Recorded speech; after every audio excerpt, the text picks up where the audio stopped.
Hello दोस्तों, नमस्कार। हमारे एक व्यूअर सुनील कुमार ने हमें कमेंट करके पूछा है कि आप गेटमैन के ड्यूटी के बारे में बताइए और उनकी सैलरी के बारे में बताइए। तो दोस्तों, आज मैं इसी पे चर्चा करने वाला हूँ कि गेटमैन की ड्यूटी कैसी होती है, किस प्रकार ड्यूटी होती है, टाइम टेबल बताऊँगा और उनके लास्ट में उनके सैलरी के बारे में बताऊँगा। तो आप इस वीडियो को अंत तक देखिए, तभी आपको जानकारी पूर्ण हो पाएगी। अभी दोस्तों सरकार ने एक मर्ज किया है, जैसे ग्रुप डी के जो भी कर्मचारी हैं उनको मर्ज करने का एक नियम लाया था, आप जानते होंगे। वो मर्ज हो जाने के बाद कोई भी ड्यूटी, मतलब पॉइंट्समैन है तो वह ट्रैक पे भी जा सकता है और ट्रैकमैन पॉइंट्समैन की भी ड्यूटी पे जा सकता है। तो दोस्तों ये अभी तो फ़िलहाल चालू नहीं हुआ है, लेकिन जो अभी चल रहा है उसके बारे में हम डिस्कस करेंगे। गेटमैन यानी गेट एक होम सिग्नल के अंदर आता है और एक गेट होम सिग्नल के बाहर आता है। तो जो होम सिग्नल स्टेशन के होम सिग्नल के अंदर आता है उन पे पॉइंट्समैन को भेज दिया जाता है, जो ऑपरेटिंग डिपार्टमेंट के होते हैं। नेक्स्ट, जो होम सिग्नल से आउट में होता है उस पे इंजीनियरिंग डिपार्टमेंट के ट्रैकमैन को उस पे ड्यूटी के लिए भेजा जाता है। ट्रैकमैन आप समझते होंगे कि जो ट्रैक की मरम्मत करते हैं, कार्य करते हैं, उनको गेट पर भेज दिया जाता है। अब सवाल आता है, जो ट्रैकमैन गेट पे ड्यूटी जाते हैं तो किस प्रकार से उनको ड्यूटी लगती है। ड्यूटी लगने के लिए या तो अगर गेट पर आदमी नहीं है, कोई अगर कर्मचारी नहीं है, तब उनको भेजा जाएगा। नेक्स्ट, एक रिक्वेस्ट आवेदन लगाया जाता है। उस रिक्वेस्ट के तहत उनका जो सीनियर सेक्शन इंजीनियर है वह उनको दे देगा, ऑर्डर दे देगा कि हाँ इस पे तुम ड्यूटी करो, परमानेंट ड्यूटी अपना इसका टाइम टेबल के हिसाब से इस पे ड्यूटी करो। तो अब आते हैं कि इनकी ड्यूटी किस प्रकार होती है, गेटमैन ड्यूटी किस प्रकार से ड्यूटी करता है। गेट, अब आप जानिए गेट किस लिए बनाया गया है।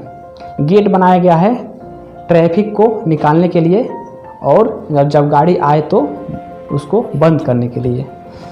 तो इसकी सूचना आप कैसे मिलेगी गेटमैन को। तो इसकी सूचना के लिए स्टेशन से कनेक्ट कर दिया जाता है, एक टेलीफोन लगा दिया जाता है। जब भी ट्रेन आनी रहती है तो स्टेशन मास्टर कॉल करेगा गेटमैन को और गेटमैन जो उसका टाइम नोट कर लेगा और उधर से एक प्राइवेट नंबर मिलेगा उसको, वो प्राइवेट नंबर भी उसको नोट कर लेगा। अगला, वो गेट बंद करे 2 मिनट, 2.5 मिनट, 3 मिनट, जो भी टाइम लगे। गेट बंद करने के बाद वह इधर से फिर कॉल करके बोल देगा कि हमारा गेट अच्छी तरह से बंद हो गया है, और एक ये भी प्राइवेट नंबर देगा कि मेरा ये PN नंबर लीजिए, प्राइवेट नंबर लीजिए। प्राइवेट नंबर 10 से लेके 99 अंक के बीच का होता है, जो विभाग द्वारा वो जारी किया जाता है। तो वह नंबर देने के बाद अब वह गेटमैन गेट खोल नहीं सकता है।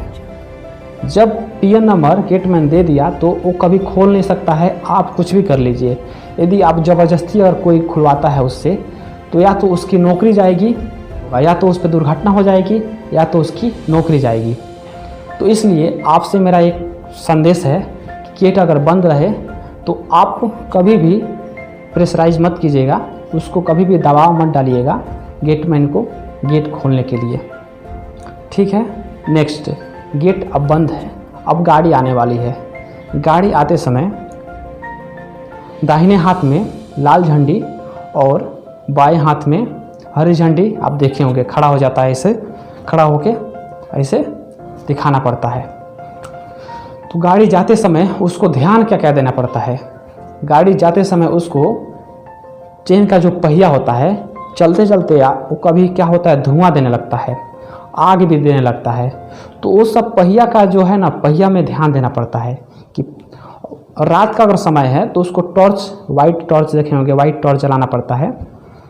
वाइट टॉर्च जला के उसको देखना पड़ता है, यह देखना ज़रूरी है और खड़ा रहना भी ज़रूरी है।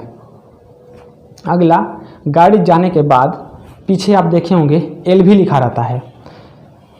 LV यानी लास्ट व्हीकल। लास्ट व्हीकल वह पार हो गया गाड़ी, तो यानी लास्ट व्हीकल दिख गया, तो समझिए गाड़ी पूरा तरह से पार कर गया। गाड़ी अच्छी तरह से चली गई तो उसके लिए उसको परमिशन नहीं लेना पड़ता है कि गेट मैं खोलूँ कि नहीं खोलूँ।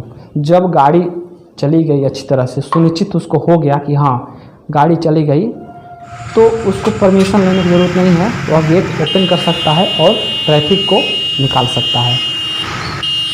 अभी क्या हो रहा है कि ऑटोमेटिक भी गेट आ रहा है, ऑटोमेटिक बटन से भी उसको ओपन करना पड़ता है।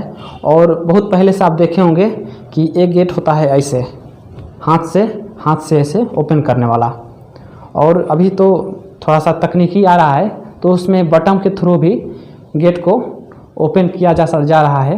मैंने कुछ गेट पर देखा है। अगला दोस्तों, इनको कितने देर ड्यूटी करना पड़ता है, तो इनको मान लीजिए जहाँ ज़्यादा ट्रैफिक नहीं है वहाँ पे 12 घंटा ड्यूटी लगा देता है। अब जहाँ पे ज़्यादा देखे होंगे ज़्यादा से ज़्यादा ट्रैफिक रहता है वहाँ पे 8 घंटे ड्यूटी लगाई जाती है। तो ये भी निश्चित हो गया। मान लीजिए 12 घंटा ड्यूटी है, मान लीजिए ट्रैफिक जहाँ कम है वहाँ 12 घंटे, उसको वहाँ पे चाहिए 2 आदमी, तो 2 आदमी 24 घंटा में 2 आदमी चाहिए। उसके अलावा उनको साप्ताहिक रेस्ट देने के लिए 1 आदमी की आवश्यकता पड़ेगी। वह आदमी दूसरा काम करेगा, 4 दिन दूसरा काम करेगा और 2 दिन इनको रेस्ट देने के लिए दोनों को एक एक करके आएगा और रेस्ट दे के फिर वो अपना जो दूसरा काम है ट्रैक पर जो भी ड्यूटी हो वो उसको करना पड़ेगा। ड्यूटी के दौरान दोस्तों उनको अपना पानी खाना सब कुछ साथ में ले जाना पड़ता है, क्योंकि 12 घंटा रहना है और ड्यूटी के दौरान उनको कहीं जाना नहीं है। ड्यूटी के दौरान ये रहे कि मैं थोड़ा घूम के आता हूँ, ऐसा नहीं है। उनको वहाँ पे 12 घंटा रहना है तो रहना है। जब तक कोई दूसरा उनके जगह पे ड्यूटी नहीं आ जाता है तब तक उनको वहाँ पे ड्यूटी रहना है। और अगला दोस्तों, ड्रेस की बात करें तो ड्रेस यही रहता है। हमको टेक्नीशियन में यही ड्रेस मिलता है, तो मैंने पहन के बता दिया आपको। ड्रेस में उनका शर्ट भी यही रहे, यही कलर का, और पैंट भी यही कलर का रहता। कभी आप देखे होंगे ऑरेंज कलर का भी शर्ट पहन लेते हैं और नीचे इस कलर का पैंट पहन लेते हैं। तो दोस्तों वह जो ट्रैक पे ड्यूटी जो करते हैं ट्रैक में, वो भी शर्ट पहन के वो ड्यूटी कर सकते हैं। गेटमैन की सैलरी की बात करें तो दोस्तों उनको बेसिक दिया जाता है 18,000, उसके बाद उस पर डीए दिया जाता है। डीए उस 18,000 का 17% देख लीजिए कितना हुआ, तो 3,060 रुपया। उसके बाद यदि उनको रेलवे क्वार्टर नहीं मिलता है तो उनको 1,800 रुपया दिया जाएगा। यह जो हाउस रेंट अलाउंस है यह सिटी के अनुसार तय किया जाता है, मतलब कम से कम 1,800 रुपया हाउस रेंट अलाउंस दिया जाएगा यदि रेलवे क्वार्टर उनको नहीं मिला है तब। उसके अलावा उनको ट्रांसपोर्ट अलाउंस 1,053 दिया जाएगा। और जो इंजीनियरिंग डिपार्टमेंट के जो गेटमैन हैं उनको 2700 रुपया हार्ड अलाउंस दिया जाता है। कैलकुलेट करने के बाद इसमें 26,613 रुपया आ रहा है। इसके अलावा उनको गेट पर ड्यूटी कर रहे हैं तो 12 दिन उनको नाइट ड्यूटी अलाउंस मिलेगा। तो अब 12 दिन का आप पर डे का 141 के हिसाब से जोड़ लीजिए, 141 से लेके 150 के उनको एक दिन का नाइट अलाउंस दिया जाता है। तो इस हिसाब से अगर 141 जोड़ते हैं तो उनको 1,692 रुपया नाइट अलाउंस आएगा। कुल मिला के 28,305 रुपया आएगा। पेंशन स्कीम में कटौती के लिए उनको 1,800 रुपया, 1,800 से लेके 1,900 से 2,000 तक उनका एनपीएस में कट जाता है पेंशन के लिए। उसके बाद 200 रुपया जिस राज्य में वो ड्यूटी कर रहे हैं उस राज्य की सरकार को 200 रुपया टैक्स के रूप में देना पड़ता है। 30 रुपया उनको एक इंश्योरेंस के लिए कटौती होता है। तो कुल मिला के हो गया 2,030 रुपया, जो 28,305 रुपया रहा था उसमें से हम 2,030 रुपया निकाल देते हैं तो 26,275 रुपया उनको पेमेंट बन रहा है। इसके अलावा एक और चीज़ मिलता है, ट्रेवलिंग अलाउंस मिलता है। ट्रेवलिंग अलाउंस समझिए जीरो रहता है, नहीं के बराबर है, कभी बाई चांस गेटमैन को, कभी जो परमानेंट गेटमैन है उसको कहीं 1 रुपया भी टीए नहीं मिलता है, क्योंकि उसको अपना होम स्टेशन में ही परमानेंट उसको गेट मिल गया है, उसी गेट पे ड्यूटी करना है, तो किस बात का टीए, तो उनको टीए नहीं दिया जाता है।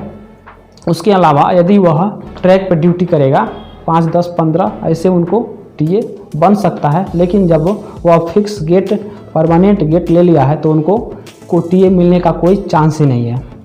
तो इस अनुसार दोस्तों मैंने आपको बता दिया कि मूल पेमेंट उनका 26,275 रुपया उनको बन जाएगा। आशा करता हूं कि दोस्तों मेरे द्वारा बताई गई जानकारी गेटमैन के बारे में आपको बहुत ही अच्छी लगी होगी। यदि आप नए हैं तो हमारे चैनल को सब्सक्राइब कीजिए। फिर मिलते हैं किसी नई वीडियो में।